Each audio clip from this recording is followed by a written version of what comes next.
vous présente tout de suite Normand Landry, qui va nous parler de désarticulation par rapport au programme, les formations d'EMI au Québec. Alors, Normand est professeur au département de sciences humaines, lettres et communications de l'Université TELUC, qui est une composante de l'Université du Québec. Il est également titulaire de la chaire de recherche du Canada en éducation, médias aux droits humains.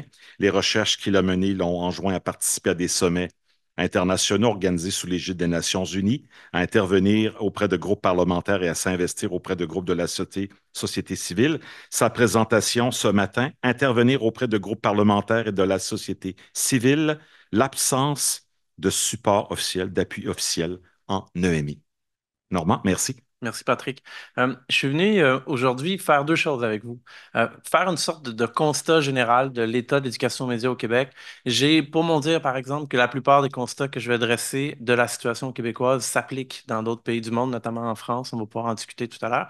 Mais également faire quelque chose de risqué. Ce que les universitaires n'aiment pas faire, c'est faire une proposition concrète pour changer les choses. Une proposition qui peut être sujet à controverse ou générer peut-être des réactions un peu négatives, mais on se lance. Cette idée-là, c'est d'engendrer un débat et d'avancer ensemble. La première chose, c'est que ce qu'on appelle l'éducation aux médias comporte quatre éléments fondamentaux. C'est vraiment quatre éléments fondamentaux, des savoirs théoriques, des pratiques pédagogiques, des compétences qu'on veut développer et des objectifs sociaux, politiques, culturels généraux, hein. On veut lutter contre la désinformation, on veut développer l'esprit critique. On est dans un grand contexte de désarticulation de ces quatre éléments-là à l'heure actuelle au Québec. Et le contexte est marqué en fait par une implosion marquée des assises stabilisées de l'éducation aux médias. Pourquoi? Parce que notre monde médiatique change. Il change rapidement, il change massivement. 15 ans, 20 ans, c'est très, très long peut-être pour les changements technologiques, mais c'est surtout très difficile pour le milieu scolaire québécois de s'adapter à des transformations continues et radicales dans le secteur des communications. Premier changement massif, l'effondrement des modèles d'économie médiatique des médias traditionnels, hein, vraiment les grands acteurs qui se voient mis à mal, l'avènement de nouveaux géants du numérique qui reposent sur la capture, l'accumulation, la capitalisation, la vente de vos données personnelles.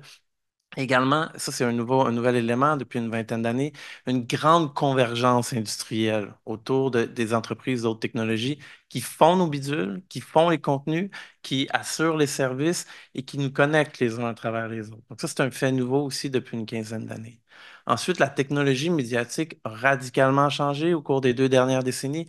On est passé d'un modèle essentiellement marqué par la diffusion de masse vers des modèles qui sont dialogiques et interactifs, qui permettent aux usagers de rejoindre soit des audiences ciblées, soit des groupes plus larges ou encore de vastes publics.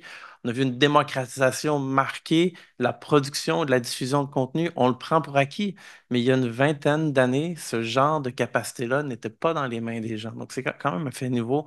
Et depuis quelques années, évidemment, on voit arriver tout ce qui touche à l'intelligence artificielle générative, qui est la dernière, si vous voulez, le dernier grand coup dans notre univers médiatique. Maintenant, on a des nouveaux bidules entre les mains, des nouvelles technologies, ça engendre de nouveaux usages et de nouvelles pratiques. D'abord et avant tout, les gens s'approprient les contenus médiatiques fréquemment de manière illégale, d'une manière qui était impensable il y a une vingtaine d'années. On prend les produits culturels, on se les approprie, on les modifie, on les repartage et ça nous permet également de créer de manière individualisée des contenus de qualité professionnelle. Ça, c'est quelque chose de tout nouveau. Les gens contournent, on l'a vu tantôt avec TikTok notamment, on contourne les médias traditionnels, on trouve d'autres manières de s'informer et les gens ont appris à programmer, à personnaliser, à reconfigurer leurs dispositifs numériques, notamment dans le cadre d'usages politiques qui sont imprévus et parfois illégaux. Et en parallèle à tout ça, on voit se réactiver ponctuellement dans l'espace public de vieilles paniques morales autour des médias, vieilles paniques morales autour de la violence ou de la sexualité, mais également un ensemble de nouveaux enjeux qui circulent et qui changent et qui évoluent extrêmement rapidement. Toute la désinformation, la question du temps écran qui fait beaucoup de bruit au Québec à l'heure actuelle, et maintenant l'intelligence artificielle générative. Donc ça, c'est le contexte, hein, dans lequel on essaie maladroitement de stabiliser des programmes éducatifs pour l'amour du ciel. Un gros défi. Ensuite, on essaie de s'assurer que les enseignants puissent concrètement avancer, diffuser des connaissances sur ces éléments-là. Et on veut après ça valider en fait la capacité des enseignements à atteindre des objectifs qui sont spécifiques et surtout les évaluer. Ce sont des questions qui prennent la tête à tous ceux qui s'intéressent concrètement à l'éducation aux médias. Alors, je vais vous parler un peu de moi pour aller vers la suite. J'ai lu des dizaines et des dizaines de curriculums, malheur à moi, dans les dernières années, notamment le programme de formation de l'École québécoise, encore et encore. J'avais pas de cheveux gris avant de faire ça, maintenant j'en ai plein. J'ai participé beaucoup à des consultations, joué un rôle d'expert dans les réformes des programmes. Je suis pas toujours d'accord avec ce qui m'était proposé. J'ai rencontré des enseignants, des bibliothécaires, des conseillers pédagogiques et je lis je ne sais plus combien de revues de littérature sur l'état des savoirs en éducation aux médias et ça me permet de faire quelques constats que je vous partage ce matin avant d'aller vers les propositions. D'abord et avant tout, il y a une certaine emphase, voire une obsession chez les universitaires et chez les hauts fonctionnaires pour des modèles théoriques. Nous aimons beaucoup les modèles de littératie médiatique et numérique. Nous passons beaucoup de temps à en définir des nouveaux, à définir les ensembles de compétences qu'on juge les plus appropriés, les savoirs, les compétences qu'on veut intégrer comme étant absolument nécessaires et incontournables dans le cadre d'une société moderne et numérique. Donc, on passe beaucoup, beaucoup de temps sur ces éléments-là et ça se traduit notamment pour un désintérêt dans la recherche, et je pense auprès des institutions, pour les conditions réelles d'exercice des facteurs d'enseignement sur le terrain. Et j'aurais envie de vous dire que si on veut changer les choses, si on veut que l'éducation aux médias fonctionne mieux, nous pourrions passer d'une emphase sur les modèles théoriques vers une emphase vers les conditions réelles d'exercice et travailler davantage là-dessus. Peu de travaux sur les pratiques pédagogiques et didactiques qui sont déployées concrètement en classe. Les chercheurs qui vont en milieu scolaire, qui vont dans les salles de classe et qui regardent ce qui se passe pour vrai, là, pour vrai avec les programmes, il y en a peu quand même. On se rend compte qu'il y a une méconnaissance et une faible valorisation des perspectives enseignantes. Le projet que mène Colette, notamment, vise un peu à remettre ça sur la carte, hein. Qu'est-ce que les enseignants pensent? Pourquoi ils font ce qu'ils font? Quelle est leur conception des objectifs? Est-ce qu'ils jugent que c'est important? Cet élément-là est relativement peu abordé dans la littérature. Et encore, en éducation aux médias, plus de 40 ans après, on pourrait dire le début formel de la patente, on continue à négliger les perspectives des apprenants eux-mêmes. Ce sont des objets de savoir et pas fréquemment des sujets de savoir, des gens qu'on écoute et qu'on considère comme étant importants. Donc, il y a cet élément-là également à travailler. Donc, tout ça me fait dire qu'on est devant un champ désarticulé. Et maintenant, le début d'une proposition. Colette l'a dit tout à l'heure, je pense que l'idée de la transversalité de l'éducation aux médias, cette volonté qu'on a d'en mettre dans les différentes disciplines du programme, c'est une fausse bonne idée. C'est une fausse bonne idée parce qu'elle paraît très bien à l'écrit et elle s'opérationnalise très mal. Ça nous prend des agents responsables, des acteurs qui sont formés, des acteurs qui sont compétents, des acteurs qui sont des leaders positifs au sein de leur communauté. Je pense que ça nous prend un cercle disciplinaire fort comme dans d'autres provinces au Canada. Il faut absolument que l'éducation aux médias soit formellement évaluée. Formellement évaluée. Lorsque l'évaluation est obligatoire, elle est crédibilisée par les milieux scolaires. Alors, il faut procéder à l'évaluation. En Ontario, je vais revenir dans quelques minutes, ce qu'on appelle la media literacy, c'est le quart de tous les cours d'anglais. On a l'écriture, la lecture, l'expression orale, la media literacy, formellement évaluée. Il faut éviter la multiplicité des thèmes. Par exemple, avec culture éthique, culture et citoyenneté québécoise, on traite de désinformation, de culture numérique, d'un ensemble de thèmes qui sont complexes et qui ne se suivent pas année après année, hein. On parle d'un thème en quatrième année, puis d'un autre en cinquième, puis d'un autre en sixième. Ça ne fonctionne pas. Trop compliqué.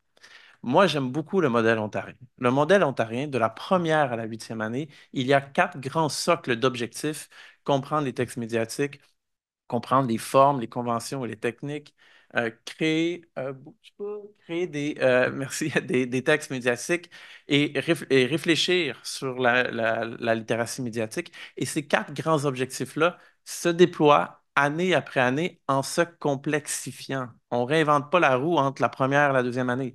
On construit sur les acquis de l'année qui précède pour aller plus loin, encore et encore et encore jusqu'à la huitième année. Je pense qu'il s'agit de la voie à adopter. Donc, ma proposition de réarticulation est simple.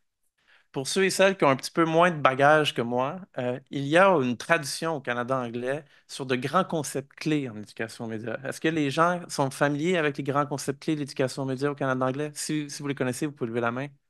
J'en vois pas. Alors, c'est un ensemble de propositions très, très simples très très simples, des phrases, on va les voir, qui synthétisent des grands domaines d'état de connaissance sur les médias qui peuvent servir d'assises pédagogiques. Donc, ce sont des thèmes qui sont flexibles, qui sont évolutifs, qui ne nécessitent pas de connaissances d'experts et qui vraiment permettent la mise en œuvre, on va le voir tout à l'heure, de grands principes pédagogiques clés à l'éducation aux médias. Je vous présente les grands concepts. Les médias sont des constructions. Ce n'est pas la réalité, c'est le fruit d'un travail humain, de technologie, de ressources, de contingence. Les médias véhiculent des idées et des valeurs. Les médias construisent la réalité, c'est-à-dire que nous comprenons le monde souvent en fonction des lunettes qui nous sont présentées par les médias. Les médias ont des incidences sociales et politiques. Les audiences négocient le sens transmis par les médias, pas des gens qui sont des récepteurs passifs. Le contenu et la nature des médias sont étroitement liés. Les médias ont des incidences commerciales et chaque média a son propre caractère esthétique. On peut être critique de ces grands concepts clés parce qu'ils ont été développés à l'ère des médias de masse. Tout à fait lieu de les réactualiser avec le numérique et notamment d'inclure des dimensions qui sont participatives, dialogiques, interactives. Mais nous pouvons nous appuyer sur l'idée principale. Et ici, j'ai une petite proposition à vous faire. Si nous cherchions à développer les concepts clés d'une éducation critique à l'égard du numérique, comment pourrait-on faire? Eh bien, dans un chapitre que j'ai récemment publié, je soutenais l'idée que pour articuler une critique du numérique, ça nous prend quatre piliers. Critique démocratique du numérique, les incidences que le numérique peut avoir sur nos sociétés démocratiques. Une critique des relations de pouvoir économiques qui sont engendrées par le numérique. Une critique des impacts sociaux du numérique. Ensuite, une critique des usages et des pratiques. Alors, ça donnerait quoi formuler en termes de concepts que nos enseignantes et nos enseignants pourraient s'approprier? Ça donnerait le numérique engendre des problèmes pour l'organisation démocratique des sociétés. Le numérique peut accroître le pouvoir des grandes entreprises. Le numérique reconduit des inégalités et des injustices sociales. Et finalement, les usages et les pratiques numériques peuvent amoindrir le bien-être de leurs usagers. Alors, ça donnerait quoi? Quel thème on irait chercher en classe si on s'intéressait à ces grands concepts-là? Bien, quand on parle de l'organisation démocratique des sociétés, on pourrait, maintenant en salle de classe, parler de surveillance et de préservation du droit à la vie privée. On pourrait parler de l'organisation des discussions démocratiques dans des environnements numériques essentiellement privatisés. On pourrait également parler des usages des dispositifs numériques à des fins antidémocratiques et notamment de désinformation. Et si on parlait du pouvoir des grandes entreprises, ben, on pourrait parler des intérêts de l'économie politique des grands acteurs du numérique. On pourrait parler de l'usage croissant du numérique pour le contrôle des employés, ce qu'on appelle la gig economy ou l'ubertisation, en fait, du travail. On pourrait parler de droits de propriété intellectuelle, de collaboration, de création, de partage. Et si on traite d'inégalité et d'injustice sociale, on pourrait tout à fait parler d'exclusion et d'inégalité numérique, un thème assez courant, et de la diffusion dans les environnements numériques de contenus racistes, classistes ou homophobes. Et finalement, bon, ben ça, c'est le dernier élément. Les usages et les pratiques numériques peuvent amoindrir le bien-être de leurs usagers. C'est toute la question de la conciliation entre les activités numériques et non numériques, très à la mode au Québec à l'heure actuelle. On pourrait parler des comportements antisociaux, violents et civils. On pourrait parler de bien-être, de développement personnel et des habitudes de vie. Maintenant, la question, c'est comment. On fait ça comment? Et on fait ça, imaginez-vous donc, on sait comment faire depuis 40 ans, on n'arrête pas de l'oublier. On n'a pas besoin de réinventer la roue, on sait comment faire. L'interrogation dialogique. On présente un contenu en classe, pas de problème. On présente un contenu médiatique en classe et on questionne les gens. Vous en pensez quoi? Vous le lisez comment? Pourquoi vous l'interprétez comme ça? On fait ressortir les critères d'analyse des participants. On fait un dialogue. L'interaction dialogique, c'est un pilier de l'éducation média. On apprend aux gens à lire les médias, la déconstruction médiatique. On n'invente rien ici. La syntaxe médiatique, la manière avec laquelle les textes sont construits, présentés, la rhétorique visuelle, tous ces éléments-là font partie d'un corpus stabilisé. Et finalement, beaucoup et surtout, écrire les médias, la pratique médiatique. On fait faire des médias à nos apprenants. On leur fait faire des trucs en utilisant les outils et les dispositifs actuels. Alors, ma proposition, elle tient à peu près à ceci.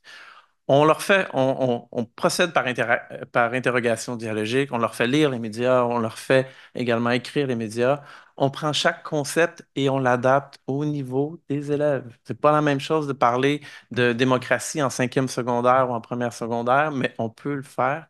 Et finalement, les thèmes que je vous ai présentés associés à chaque concept, là, ils peuvent être tout à fait évolutifs selon les préoccupations et les besoins du moment.